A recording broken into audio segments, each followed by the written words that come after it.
আসসালামু আলাইকুম রহমতুল্লাহ বরকাত। অনলাইনে কোরআন শিক্ষা পর্ব 10-এ আপনাদের সবাইকে স্বাগতম। পর্ব 9-এর পরবর্তী অংশ থেকেই আমরা আলোচনা শুরু করছি। চলুন আলোচনা শুরু করা যাক। পর্ব 9-তে এখানে আলোচনা শেষ হয়েছিল। তো আমি বলেছিলাম যে তাসদীদের আলোচনা পরবর্তী সময় দেখানো হবে। তো আমরা এই কলকলা পর্যন্ত পড়েছিলাম। এরপরে তাসদীদ, আসলে তাসদীদটা কি দেখুন। এখানে লেখা আছে তাসদীদ পলা হরফ দুইবার পড়া যায়, অর্থাৎ এখানে একটা এই যে তিন কাটার মতো দেখা যাচ্ছে, তিনটি কাটার মতো, তিনটি দাঁতের মতো, এটাকে বলা হয় তাসদীদ। এটা তা। তো আসলে এর পরিচয় এতটুকু, যে তিনটা কাটাওয়ালা, এরকম তিনটা দাঁতওয়ালা, এটাই হলো তাসদীদ।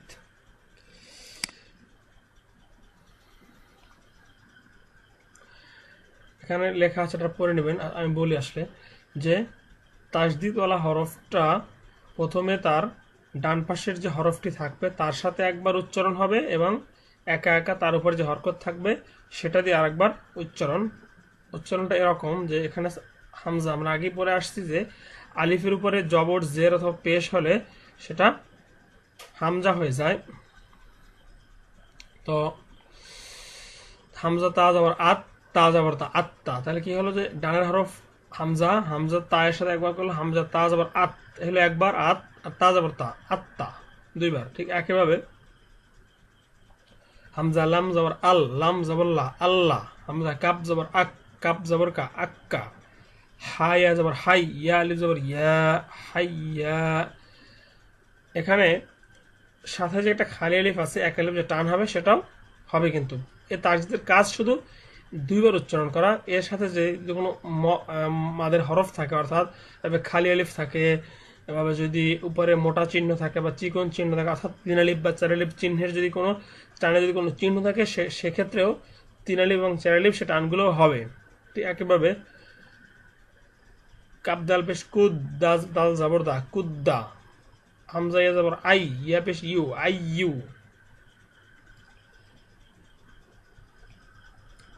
হাজের হি, হা সজের হিস, হা সজের হিস, সদ আলিফ জবর স, হিস স। জাল্লাম জবর জাল, লাম জাবল্লা, জাল্লা, জাল্লা। র জাল পেশ রুজ, জাল পেশ জু, রুজ, রুজ, রুজু। হামজা র জবর আর, র হা জবর রহ, আর রহ। ওয়াও তোয়া জবর ওয়াত, তোয়া জবর তই, অতই। ইয়াজের হি, অতই। এখানে কিন্তু দুটি তাসদীদ দেখুন। এই অ প্রথমে তোয়াকে ধরছে, কি হলো অ ত জবর ওয়াত। আবার তোয়ার পরে যেটা তাসদীদ আছে, এই আবার যে হরকত আছে, এই হরকতটার মাধ্যমে এই ইয়াকে ধরবে, ওয়াত তয় জবর অত তয়, ইয়াজের ই, অতই। ঠিক এভাবেই তাসদীদের ব্যবহার। আর যদি এই তাসদীদটা নুনে অথবা মিমে যদি হরকতের পরবর্তী সময় হয়, অর্থাৎ হরকতের বামে যদি নুনে অথবা মিমে তাসদীদ হয়, সেক্ষেত্রে গুন্না করে পড়তে হবে। যেমন হামজা নুন জবর আন, নুন জবর না, আন্না। হাম মিম পেশ হুম, মিম জবর মা, হুম্মা। সা মিম পেশ সুম, মিম জবর মা, সুম্মা। এগুলো এরকম। ঠিক আমি এটা পড়ছি। ফা জবর ফা, লাম মিম জবর লাম, ফালাম, মিম আলিফ জবর মা, ফালাম্মা। প্রত্যেকটা এখানে দেখুন কি কি আসছে, যে অজীব গুন্না আসছে এবং একালিফ মাদ, একালিফ দীর্ঘ করিয়া পড়তে হবে, সেই নিয়মটা এখানে আসছে। এখানে দুইটা নিয়ম আসছে। তো এভাবে আপনারা এমন এমন শব্দ পাবেন যেখানে 4টা 5টা করে নিয়মও থাকবে। তো প্রত্যেকটা নিয়মই আদায় করতে হবে, যে একটা নিয়ম আসলে আর একটা যে থাকবে না সেটা সেরকমটা নয়। যতগুলো নিয়ম আসবে প্রত্যেকটা নিয়ম কি আপনার আদায় করে করে এগুলো পড়তে হবে। এরপর আছে নুনে সাকিন ও মিমে সাকিনের বিবরণ। আসলে নুনে সাকিনটা কি, যে জজমওয়ালা নুনকে বলা হয় নুনে সাকিন, কি জজমওয়ালা নুনকে নুনে সাকিন বলা হয়। আর তানবিন এর যে পরিচয় সেটা আমি কায়দার আলোচনায় বলেছিলাম, তো আবার বলছি যে দুই জবর, দুই জের এবং দুই পেশকে তানবিন বলা হয়। তা নুনে সাকিন এবং তানবিন চার ভাবে আসে, অর্থাৎ 4 প্রকারে পড়া যায়। এই 4টার নাম হলো ইকলাব, ইদগাম, ইজহার এবং ইকফা। তো আসলে এগুলো একটু অন্যরকম মনে হচ্ছে আপনাদের কাছে, তো আশা করি আলোচনার শেষে আর এগুলো থাকবে না, সবগুলো স্পষ্ট হবে। তো আসলে নুনে সাকিনটা কি, যে জজম ওয়ালা নুনটাই হলো নুনে সাকিন, আর তানবিন দুই জবর দুই পেশ, নুনে সাকিন এবং তানবিন 4 প্রকার আছে। এগুলো কি আসলে? যে নুনে সাকিন এবং তানবিনের পরবর্তী যে হরফটা আসে, সেই কোন হরফ আসলো সেই অনুসারে নুনে সাকিন এবং তানবিনের পরবর্তী হরফটা কি, যেই হরফ পরবর্তী হরফটা অনুসারে নুনে সাকিন এবং তানবিনের উচ্চারণটা হবে। তো আসুন দেখি, 4টাকে বলা হয়েছে ইকলাব, ইদগাম, ইজহার, ইখফা। ইকলাবের হরফ একটি, অর্থাৎ ইকলাব যেটাকে বলা হয়েছে সেটাকে বলা হয়েছে একটি হরফ, অর্থাৎ বা যদি নুনে সাকিন অথবা তানবিনের পরে আসে একটি নিয়ম। ইদগাম আর একটা যে নিয়ম আছে, যে যদি নুনে সাকিন এবং তানবিনের পরে ইয়া, র, মিম, লাম, অনুন এই 4টি হরফ যদি আসে সেক্ষেত্রে একটি নিয়ম। নিয়মগুলো আমি বলছি। ঠিক একই ঈদগাম আবার 2 প্রকার। ঈদগামে বা গুন্না, ব্লা গুন্না। বা অর্থ সহকারে, বেলা অর্থ ব্যতীত। তো গুন্না সহকারে হবে এই 4টা, ইয়ামি, মাউনুন। আর যদি এই 2টি আসে, র এবং লাম আসে নুনে সাকিন এবং তানবিনের পরে, সেক্ষেত্রে ব্লা গুন্না হরফ, অর্থাৎ গুন্না সারা পড়তে হবে। ইজহার হরফ 6টি, হামজা, হা, আইন, হা, গইন। অর্থাৎ আমরা যে 3টি মাখরাজ পড়েছি, 1 নম্বর মাখরাজ, 2 নম্বর মাখরাজ এবং 3 নম্বর মাখরাজ, সেই 3টি মাখরাজের যে হরফগুলো আছে সেগুলো বলা হয় ইজহার। ইজহার শব্দের অর্থ হল স্পষ্ট, জাহের, ইজহার। ইকফা, ইকফা হরফ আছে এখানে 15টি। তাসা, জিম, দাল, জাল, জা, সিন, শিন, সদ্দ, তজ, ফা, কফ, কাফ। এগুলো আসলে একরকম নিয়ম। তো আসুন আগে এই হরফগুলো আমাকে মনে রাখতে হবে যে আসলে কোনটার কি হরফ, কোনটার কি হরফ। যেমন ওই পৃষ্ঠা আমরা দেখে আসছি যে ইকলাব হরফ একটি, বা, এবং ঈদগাম হরফ 6টি, আরা, মিম, লাম, অনুন। আবার ঈদগাম গুন্না সহকারে হবে 4টি, গুন্না সারা 2টি। আবার ইজহার হরফ হামজা, হা, আইন, হা, গইন, খ। আর ইকফার যে 15টি হরফ, সেটি হলো তাসা, জিমদাল, জালজা, সিনশিন, সদ্দ, তজ, ফা, কফ, কাফ। এখানে আছে 29টি হরফ। 29টি হরফ যদি নুনে সাকিন এবং তানবিনের পর এই হরফগুলো আসে, তাহলে এক একটার ক্ষেত্রে এক এক রকম হবে। সেটা কিরকম হবে? ইকলাব অর্থ কি? বদলায় পড়া। ইকলাব শব্দের অর্থ হলো বদলায় পড়া, অর্থাৎ নুনে সাকিন এবং তানবিনের পরে যদি বা আসে, বা হয়, তখন সেই ক্ষেত্রে তানবিনকে নুনে সাকিন এবং তানবিন, অর্থাৎ নুনে সাকিন এবং তানবিনকে মিম দ্বারা পরিবর্তন করিয়া গুণ সহ পড়তে হবে। হ্যাঁ, ইকলাব বলা হয়। যেমন মিম নুন জের মিন, বা আইন জবর বা, দাল জের দি। এখানে দেখো নুনে সাকিন এবার বা, পরের শব্দই বা আসছে। তো এক্ষেত্রে হওয়ার কথা ছিল মিন বাদি। তো আসলে কিন্তু মিন বাদি পড়লে এটা ভুল হবে। এখানে এই নুনে সাকিনকে মিম দ্বারা পরিবর্তন করতে হবে। এমনকি এখানে মনে করতে হবে যে মিমে সাকিন, নুনে সাকিন নয়, এখানে মিমে সাকিন, মিম বাদি। তারপরে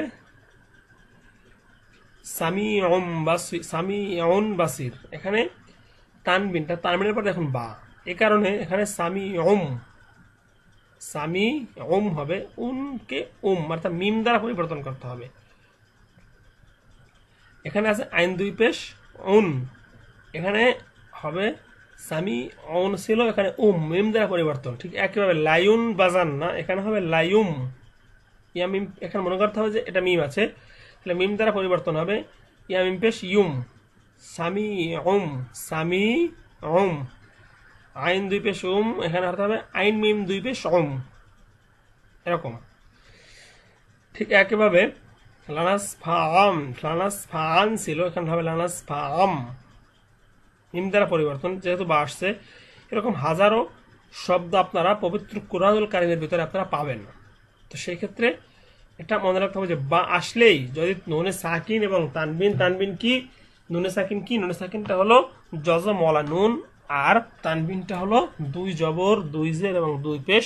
এটা হলো তানবিন। এর পরে যদি বা আসে, যদি শব্দ শেষে এগুলো থাকে, অর্থাৎ শব্দের মাঝখানে থাকে, তাহলেও যদি এরপরে যদি বা আসে, যদি যেমন শব্দের শেষে তানবিন হলো এবং পরবর্তী শব্দের শুরুতে বা, এক্ষেত্রেও পরিবর্তন করতে হবে। এবং যদি শব্দের মাঝখানে আসে, যেমন এখানে শব্দের শেষে আসছে, এটা শব্দের শেষে আসছে, এখন এখানে শব্দের শেষে,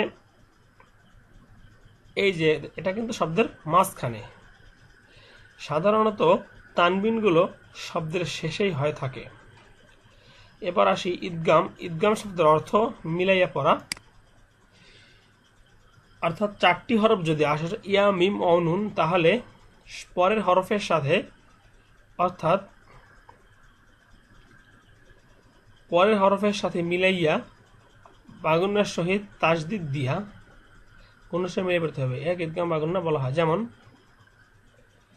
সাধারণত তাসদিদ দেয়া থাকে, তো এই মিম অজের মিউ হবে, মিউ এরকম গুণনা করতে হবে।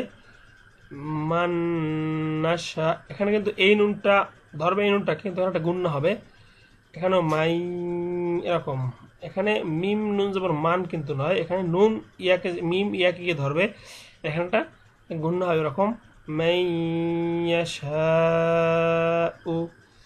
ঠিক একইভাবে হাবলুম মিম মাসাদ, এটা না কিন্তু এই নুনে সাকিন।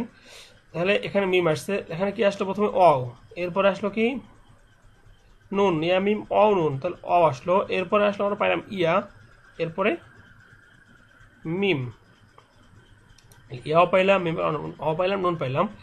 তাহলে দেখুন এই যদি এরকম নুনে সাকিনের পরে মিম আসে, তাহলে মিম, ওয়াও, নুন এবং ইয়া, এই চারটি হরফ যদি নুনে সাকিনের পরে আসে অথবা তানবিনের পরে আসে, সেই ক্ষেত্রে এই নুনে সাকিনকে পড়া যাবে না, সামনের হরফটিকে পড়া হবে। সামনের হরফটিকে নুনে সাকিনের পূর্বের হরফের সাথে পরের হরফকে মিলিয়ে পড়তে হইবে। অর্থাৎ দেখুন পূর্বের হরফ কি আছে মিম, এই মিমকে এই নুনের সহিত মিলাইয়া গুণনা সহকারে পড়তে হবে। ঠিক একইভাবে এখানে আছে কি নুনে সাকিনের আগে আছে মিম, পরে আছে ওয়াও, এই দুইটাকে মিলিয়ে পড়তে হবে। ঠিক একইভাবে এখানেও মিম আছে, এখানে আছে তানবিন। তানবিনের ক্ষেত্রে তানবিনটাকে এর সাথে হাবলুম মিম মাসাদ, হাবলুম মিম মাসাদ, মিউ এটা হবে মিউ এরকম, মিন নি'মাতিন। আমি বানান করছি না, যেহেতু আগেই অনেক বানান করেছি, তাই আপনারা এগুলো বানান করে নেবেন, শুধু উচ্চারণটা আমি বলছি। হলো মাহমুদান, এখান থেকে মাকামাম, এই তানবিনের পরে মিম আসছে। এবার খয়রুম মিম, তানবিনের পরে মিম। তাহলে আমরা বা গুন্নাটা দেখলাম। এরপর ব্লা গুন্না, অর্থাৎ ব্লা শব্দের অর্থ বালা বা ব্লা, ব্লা শব্দের অর্থ হলো গুন্না সারা, ব্লা গুন্না শব্দের অর্থ গুন্না সারা। নিয়ম একই হবে, শুধুমাত্র গুন্নাটা হবে না। যেমন মির রব্বিকা, এখানে মির এরকম হবে না। আল্লাহ ইলাহা, আল, এই নুন কিন্তু পড়া যাবে না, এখানে নুন পড়া যাবে না। তারপরে এই যে ওয়ালাম ইয়াকুল, ওয়ালাম ইয়াকুন কিন্তু ছিল, এখানে এই নুনটা পড়া যাবে না, এই কাব সরাসরি লামকে ধরবে, এরকম ভাবে এটা ইজহার অর্থ স্পষ্ট করিয়া পড়া। দেখি স্পষ্ট কিভাবে করি আমরা। যেমন এখানে এরকম ভাবে গুণ্য করা যাবে না, আন আমতা মিন খৌফ, আলিমুন হাকিম, এরকম আলিমুন, অর্থাৎ এখানে কোনো গুণ্য হবে না। স্পষ্ট বলতে এখানে গুণ্য হবে না, গুণ্য ছাড়া স্পষ্ট করে পড়তে হবে। গেল ইজহারের আলোচনা। ইজহারের হরফ কয়টি বলেছিলাম আমরা? হামজা, হা, আইন, হা, গইন, খ। প্রথমে পাইলাম আনআম, তাইন পাইলাম, এবার মিন খৌফ, খ পাইলাম, আলিমুন হাকিম, হা পাইলাম, এরপরে ইয়ান, হা, হা পাইলাম, তারপরে মান আরাদা, হামজা পাইলাম, এরপরে ওয়াদান হাসানা, হা। সবগুলো আমরা দেখলাম। এরকম হাজারো শব্দ আপনারা পবিত্র কোরআনুল কারীমের ভিতরে পাবেন। এরপরে আসি ইকফা। ইকফার হরফ আছে 15টি, তাসা, জিমদাল, জালজা, সিনশি, সদ্দাত, তজা, ফা, কফ, কাফ, এই 15টি হরফ। তো এখানে ঠিক একইভাবে নুনে সাকিন এবং তানবিনের পরে যদি ওই হরফটি আসে, অর্থাৎ ওই 15টি হরফের যে কোনো একটি হরফ আসে, তাহলে সেখানে গুণনা করে পড়তে হবে। যেমন জান্নাতিন তাজরি উনসা, এরকম এখানেও গুণনা করে পড়তে হবে। ঈদগামের যে গুণনা আর এই গুণনাটা কিন্তু একটু ভিন্ন। ওখানে যেহেতু তাসদিদ দিয়ে গুণনা করতে হবে, এখানে কিন্তু তাসদিদ নেই, শুধুমাত্র এই দেখুন এখানে কয়টা আমাদের নিয়ম আসছে। জান্না, প্রথমে গুণনা, এরপরে এক আলিফ টান, এক আলিফ দীর্ঘ, এরপরে ইকফা আসছে। তাহলে কটা হলো? 1 2 3টা। জান্নাতিন তাজরি। তারপরে উংসা, এখানেও দুইটা নিয়ম আসছে, এরকম ভাবে আপনারা দেখবেন ভালোভাবে। উংজিলা মিন সিজ্জিল মিন দুনিল্লাহি মিন শাররি আন সালাতিহিম মিন দরি'in ইয়ানতালিকু ইয়ানজুরুনা আনফুসাহুম আলিমান কদিরা। ঠিক এরকম ভাবে তো মিমে সাকিনের বিবরণ এই আলোচনাটা ইনশাআল্লাহ আগামী টিউটোরিয়াল আমরা করব। তো আজকের টিউটোরিয়াল এ পর্যন্তই। যদি টিউটোরিয়াল ভালো লাগে আপনার এবং আগামী পর্বের টিউটোরিয়ালগুলো দেখতে চান, তাহলে আপনারা চ্যানেলে সাবস্ক্রাইব করতে ভুলবেন না। আগামী পর্বের টিউটোরিয়াল দেখার আমন্ত্রণ জানিয়ে আজকের টিউটোরিয়াল এখানেই শেষ করছি। আসসালামু আলাইকুম ওয়া রাহমাতুল্লাহি।